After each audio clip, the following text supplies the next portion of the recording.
What's up YouTube? I'm Trent Wel-Don. Welcome back to channel Wel-Don Aquatics. I apologize if it's kind of echoey. We are in my garage tonight for a very important reason. And I have my microphone on top of the camera trying to capture some audio. And I'm gonna apologize for all the haters out there. I am probably going to be sniffing a lot in this video. It's cold, I'm tired. I just got off a very long stretch of work, but I really wanted to get out here tonight. I really wanted to get out here and start working on the new tank.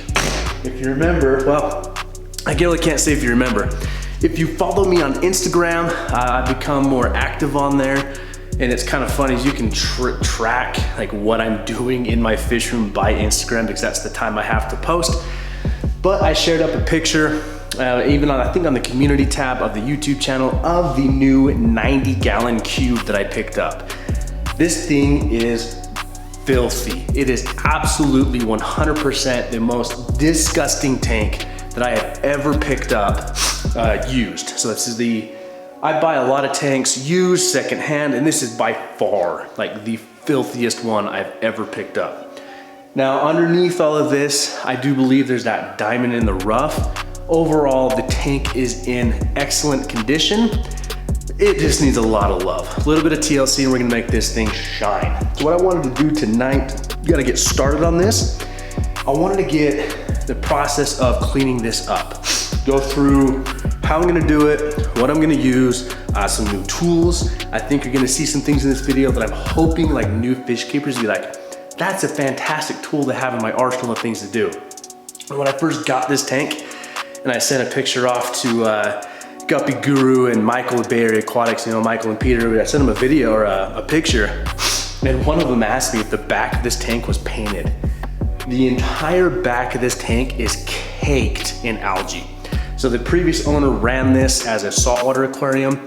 The cubes are very popular for saltwater aquariums.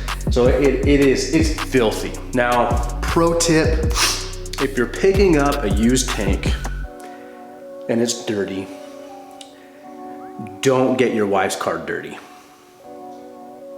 So when I got there, my wife, drives the bigger car.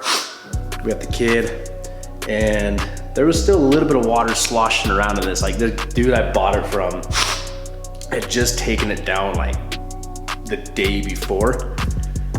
Well, the tank had to go on its side due to some plumbing that's still attached to it. I said, this thing is dirty. And water leaked out, old fish, yeah, anyways, don't get your wife's car dirty. So let's jump into this. God, I almost wanna talk about the plans I have for this tank. So the tank itself is 30 by 30 by 25. So 30 inches long, 30 inches deep, 25 inches tall for a total of 90 gallons. Roughly, I guess the display size. It is drilled in the corner, given the factory overflow. The stand came with it. What's even better is like this came with the sump. Now, we'll explain more in sumps as we start setting this up. It is a factory sump. I bought everything of this for $100. $100, this got me this. So $100, couple hours of cleaning this elbow grease, that's a great deal in my area. If I were to buy this cube new, I'd be over $1,000 easily. Like the sump alone would be a couple $100. So we are gonna work on cleaning the tank up tonight. We're gonna repaint the stand eventually. We're gonna clean up the sump eventually. But I wanna get this started. And a very important reason why it's out in my garage is we're going to water test this aquarium. Now, looking at the silicone seams and everything seems to be in really good condition. And this is something I haven't always done in the past, but I will recommend. If you buy a used tank and you're unsure of the silicone work in it still, put it outside if it's warm, put it in your garage, somewhere you can fill it with water, and if it leaks, it's not gonna damage anything. So right now out here in the garage, we're actually gonna fill this with water tonight as part of cleaning this. If this burst, everything in my garage, there's nothing really out here to get ruined. So that's why we're out here. So let's get working on this. I'm gonna show you a few tools, and then we'll kind of put some music in a time lapse and get to work on this bad boy. First thing is first that we're gonna use on this aquarium is a razor blade. I believe every fish keeper should have an arsenal of these in their aquarium. I picked this up at Home Depot. It was honestly like $3. So super cheap, but it has the nice edged handle, so it's gonna allow me to scrape off all that garbage off the back glass. That's the main focus tonight, is we're gonna try and get a lot of that algae off, then we'll move into the second portion of this. So razor blade, super handy, super cheap. One of the best things you can pick up from an aquarium. Now the other thing that we're gonna use on this, and this is actually a new toy I'm super excited to try out. I have seen these, never got one though. Always wanted one, because a lot of times they like the sand in the bottom of this tank, there's no way I'm gonna pick that up with my hands, right? Like there's no way that I'm gonna be able to scoop that out. So I wanna get all of it out as much as I can. The bucket head. This is a wet dry vacuum head that attaches to a 5-gallon bucket. 5-gallon bucket head, wet dry vacuum. So this was $25 at my local Home Depot. I will leave a link down in the description below for an Amazon affiliate link that I think it's like $32 on Amazon. There's some different variations on Amazon, so it's a little higher price on Amazon, but I know a lot of people don't have like a Home Depot right next to them like I do.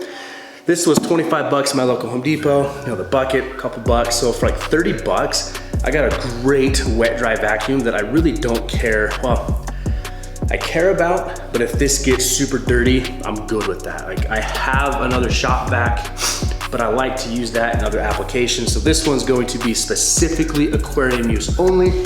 So as we get going in this video, we are gonna set this up to suck out as much of this junk as we can do. So let's get rolling on cleaning up the 90 cube.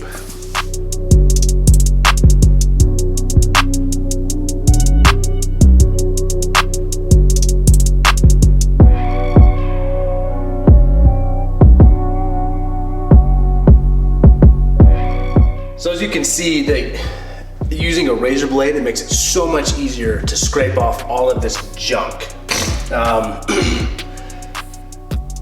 Don't be too concerned about scratching your glass. If this was acrylic, I've actually never used a razor blade on acrylic, so I don't know how much I'm there. But with this is a straight razor blade. You can tell we're making great progress already in cleaning up this tank. So I mean, if you have algae, you can use like if it's underwater, the green spot algae that's super hard. So I highly recommend a razor blade for this. So let's continue. So you can tell just in a few minutes of using this straight razor blade, I practically got that entire back panel scraped off with that algae. Behind the actual overflow, that's gonna take some dedication. That's gonna take a little more time, and I'll focus on that another night, as that's gonna require me to get pretty deep back there. So now that we've got a lot of the junk off, we're gonna move into using that wet dry vacuum we bought and vacuuming this tank out. But one thing I really wanna point out when you're using a razor blade, if you notice as I was scraping, as I got near the edges, I was slower.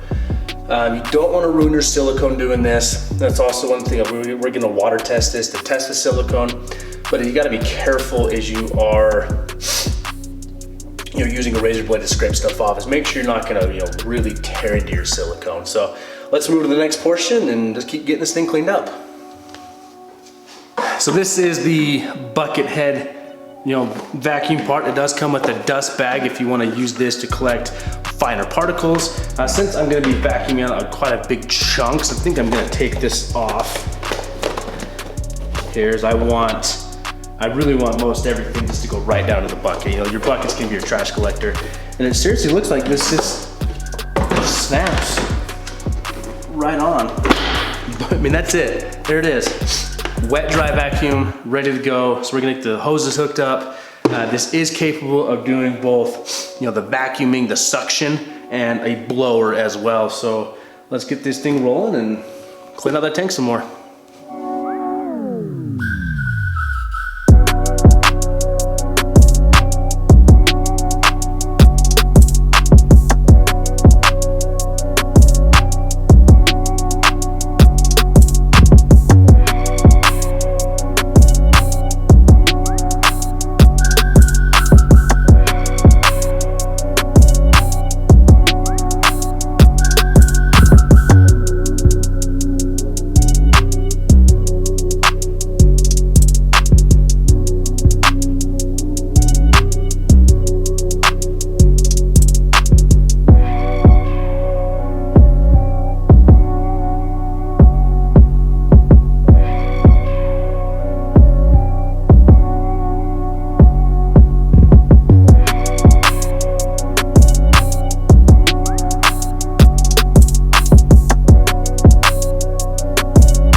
majority of the tank cleaned out, scraped out, the algae scraped off the back wall, mostly, got most of that old sand brought up. The next step I'm going to do in cleaning this tank is I'm actually going to fill it with some hot water. So or just warm water. So as you saw, I was able to run my Python from the bathroom sink that is near my garage, brought it out here to the tank, and we're going to fill that with water. Then we're actually going to mix in a full gallon of distilled white vinegar. So vinegar is actually a really good product to use to clean like algae off tanks, hard water deposits off tanks, calcification off tanks, is it's not gonna harm the silicone, it's not gonna harm your fish after you rinse your tank really well. So I'm gonna make this slurry of water and vinegar and let it sit overnight, just to let it kind of really eat away at a lot of the algae that's caked on. Some other things you can use, a popular product is Barkeeper's Friend. I will leave a link down in the description for some of these items that I believe you can find Barkeeper's Friend at Home Depot as well. I know you can get it on Amazon. That's a very acidic, if that's the right term for it, compound. Think of it like a comet cleaner. So it comes in a powder form. It's the best one to use on tanks. I've used it in the past. Some of my old cringe-worthy, I mean, these are still cringe-worthy, but old cringe-worthy videos, I talked a lot about cleaning tanks, like don't be afraid to buy used tanks. You know, showed Barkeeper's Friend, showed vinegar. And the third product I would recommend it if you're gonna use anything, well, actually there's two more products. You can get something, geez, the one off the top of my head. Oh, I think it's called citric acid. Places like Bulk Reef Supply sell it. I'm sure you can buy it in bulk online. Again, it's gonna be the similar thing like what Barkeeper's Friend is, maybe they get a little more safe towards fish. And then Dawn dish soap. The regular Dawn dish soap can help break down things in your tank. And as long as you rinse your tank out really well after using all of these products, or let it sit for a couple days, kind of air it out, you'll be fine, you'll be safe. So we're gonna go ahead and get this mixed up and then continue from there.